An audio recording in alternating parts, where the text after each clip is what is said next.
Hey everyone, hope you're having a great day because I'm ready to have barrels of fun. Do you get it? Ladder barrel. Hope you do.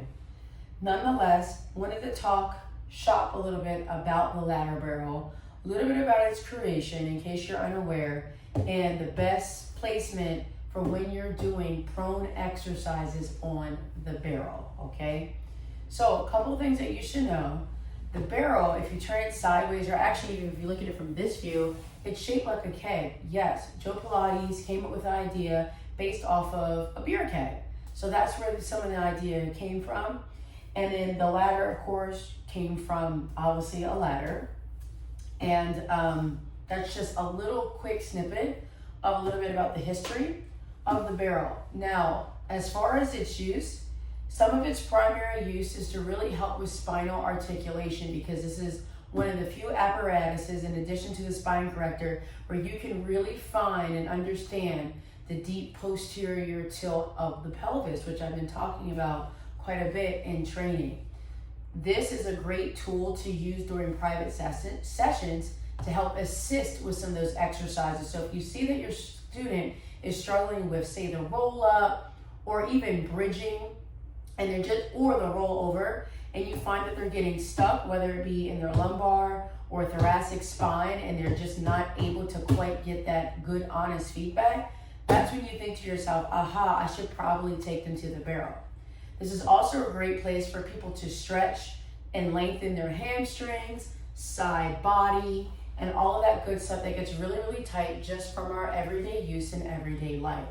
So, as I mentioned, I want to talk a little bit about the placement that you want to be when doing majority, not all, but majority of prone exercises.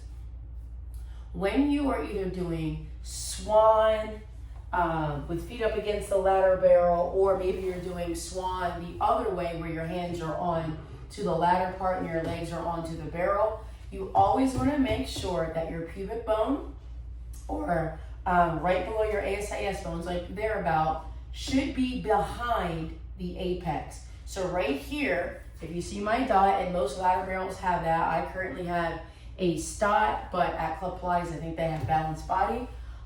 There should be a little dot, and some of them have handles, but if you slightly above the handle or the little dot, that is the center of your apex. So if this was like a whole cylinder per se, geometry is always coming back. The radius would be located right in the center if you were doing like a geometric type of equation. I'm not going to go into that because that's as far as it gets for me. But when it comes to your pelvis placement, you always want to make sure the pelvis, whether it's in your own body or you're working with somebody else, is behind the apex. Why? So that way they can find that feedback in the posterior tilt of the pelvis, and they learn to lift and find a little bit deeper range in the thoracic extension. Because if you put it on top, it's going to go more into their lower back, and that's a no-no for a good, or that's not, I say a no-no, but that's not the goal of majority exercises. When you're doing extension, a lot of it is focused on thoracic mobility and flexibility. So if you have your pelvis right on top of the apex, it's going to go right into your lumbar spine, which is not going to feel good, especially if your client has disc issues or whatever the case is. So this is a nice place. It's also a great place to do your short box series, right? Think about your short box: round, flat, side to side, twist, side overs, Hulk, airplane, static hold.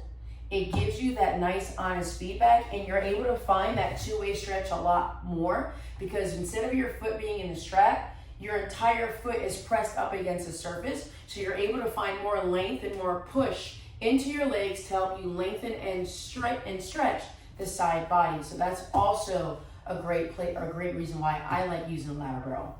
I like doing a ladder barrel to help me work on my back bends, and I mentioned this before, but bridging is the first time that as a beginner, you see your hips lift higher than your shoulders.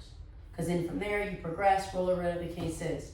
So when I'm working on my back bends, or even just trying to stretch out my psoas, major, minor, and hip flexors, I like going on the barrel, or I like putting my students on the barrel so they can get the best results, but mainly so they get a lot more feedback. So again, this is the ladder, this is the barrel part. If you're using a Club Pilates one, you push, or a balance body ladder barrel, you push down, it slides out and in. It goes all the way up from number 1 to 11. My particular barrel does not do that. I have to twist and turn it, and I kind of have to guesstimate.